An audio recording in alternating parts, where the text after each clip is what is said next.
Okay, so probably the most requested, or I should say question thing is whether a person should get standalone version of push 3 or whether they should get controller version. And I think it comes down to the type of person you are. So here's what I'll say. The battery's only 2 hours max life. So if you're trying to get on here and you think you're going to be doing 4 hours like an MPC live, you're not. It's not meant for that. I think it's meant for performing, right? That's my take on it. Is that a person gets on here and they go to here and they want to build a track up and then they want to perform their parts, or they build the track up in the computer, and then when they go out to their show or whatever they're doing, then they would perform all those parts, right? So it just depends on the user. But I also think that a person that enjoys the Ableton synths and effects and things of that nature could have fun using it too. So it just, again, it comes down to the person, right? Who they are and what you like. All right, I'm just going here. Every device you get is going to have some workflow you have to get used to. You have to build your own workflow. You have to figure out ways to make things move faster and et cetera, et cetera. That's up to you as a user to learn that though, right? Nobody can tell you this is faster for you. Some people don't mind 2 clicks of a button. Some people, they don't want to do 2 clicks of a button. And so maybe it's not for them. They'd rather have the mouse in hand and just do it on the computer. Either way, it works. I would say too that a person that enjoys sampling, that is primarily sample based, would love this machine too. One, because of the time stress that's built into it with Ableton, warping, right? But also because it's easy to put a drum kit in here. You can store a bunch of drum kits. You can have your bass sample if you want and make up your own instruments by using samples. It's real easy to sample in and chop samples. That's the easiest part to me of using this device. So a person that's sample based primarily, they don't have no desire to have a bunch of instruments. They do need some effects, which are all in here, but they want to be able to do that inclusive in this box. They'll enjoy this workflow. It's pretty fun and I think it's really easy. There is something missing. Now you have 2 ins, 2 outs, but there is something missing with the USB-C that they need to add, which is audio over USB-C to pass it in and out. It would make it so much easier, because let's say if I do go out and I want to use this device, I don't want to have to take an extra cable to plug in. You'd have to have kind of like this, where you have a split to the USB or to USB-C, right? Plug your phone in and then put these into the ends. That's a little bit much. Most people don't want to carry all that extra stuff around.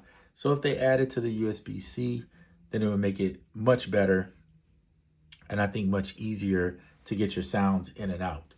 That's something that is on their list of things that I know for a fact people are wanting and requesting. So Ableton's really good at taking care of their customers. I think they do a great job of adding stuff, and they've been around for a minute, so they're not going anywhere, right? So that part of it, I think you can build trust in that it's a thing that is coming to it for sure. Okay, so sample base, people that love just the Ableton workflow. And then the last part for a standalone, I think, is just more of whoever likes to perform. It's a great tool for performing, building up your tracks with outboard gear. If you want to do that too, you can plug in, it has CV stuff, and you can do all the MIDI out to be able to control other instruments. So again, that kind of goes back to performing, but some people are heavily into what is those things called? The modular workflow, where they have all these different, this modular racks, and they, so those type of people will enjoy using the push and probably maybe enjoy standalone, as they may want to go out and perform with that. I think that's what it's tailored to. Now for the everyday user at home, you probably just want to get the controller. You'll be fine with that. And if you don't play keys, like real keys, like a piano or anything like that, you can get used to the pads. They're pretty good. These pads are really good. In fact, these are the best pads I've ever touched. I like them better than the MPC pads. I've tried, of course, the SP404, definitely better than that. And some other pads too. And I think these are still the best pads I've ever touched. personally. The screen is beautiful. It looks good. It's easy to follow. It's not like looking at a computer screen at all. And what's cool about it too is if you're hooked to the computer or if you're not hooked to the computer, everything is right here. I hardly ever look at the computer. The mouse is here just because sometimes when I don't want to do editing in here, then yeah, I might use the computer for some simple editing. But I don't edit a lot. Number one, I mostly just play it. But if you wanted to edit, you can still go in and edit the clips in here. All the clips can be edited from here. You don't really need a mouse to do it. And this is sort of like a mouse in a way. I mean, you can go, turn, do that. And then you have select options, press, hold a button, and then turn it, stuff like that. So you can do your editing, and they're improving that all the time. I know they added recently, I think in the beta version, which I don't have yet, is the ability to select multiple notes, like pick notes that you want to select, which is pretty cool. And then you can definitely do that in the drum rack because you have all the drums here. So you can just press a note. You can also do that and change your layout on the keys too and do the same thing. So it's not hard to edit. There's multiple ways to get your editing done. And I think it's just a great device. I think it just comes down to the user. If you're not into Ableton or DAWs or at all, and you just don't know DAWs, period, then don't get it. It's not for you. Because it definitely is DAW based, even though it is in a machine and you can use it, as a standalone. It's pretty much piggybacked off the DAW. So you need the DAW in order to transfer things back and forth. I heard that some people requested, let me say that, rephrase that some people requested a way to use this port here to bring stuff in and out without having to go to the computer. And that may come. They may add it where you could plug a hardware device into here, like a little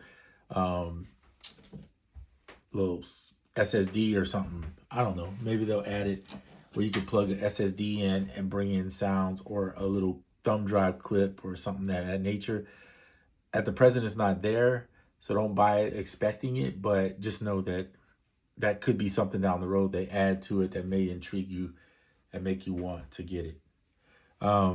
Otherwise, you have your mastering. Here's my master channel right here. Up here, you have the mixer, so your pans, your sends, your volumes. So it's real easy to go right across the top and just adjust your volumes. And then, And then when you hit here, here's your master volume. So you can just go in there and adjust your master volume. That's it. So it's really easy to use. Save is right here. They have the auto saving with the names on there, which is kind of cool if you like that.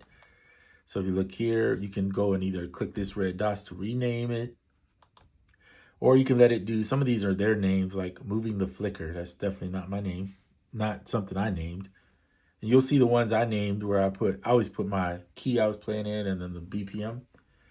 The rest of them are like them, ambiguous ceremony. I can't even hardly say that.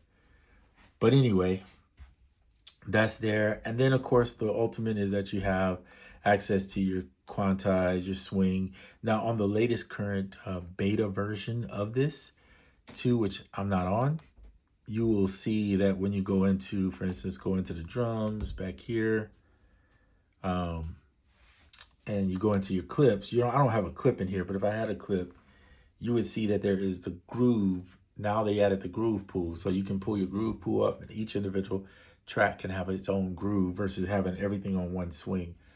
I may jump to the beta, but I like to wait until they finish it, more or less, because I don't know. I've never had to hop back out of it, so I don't know how that works.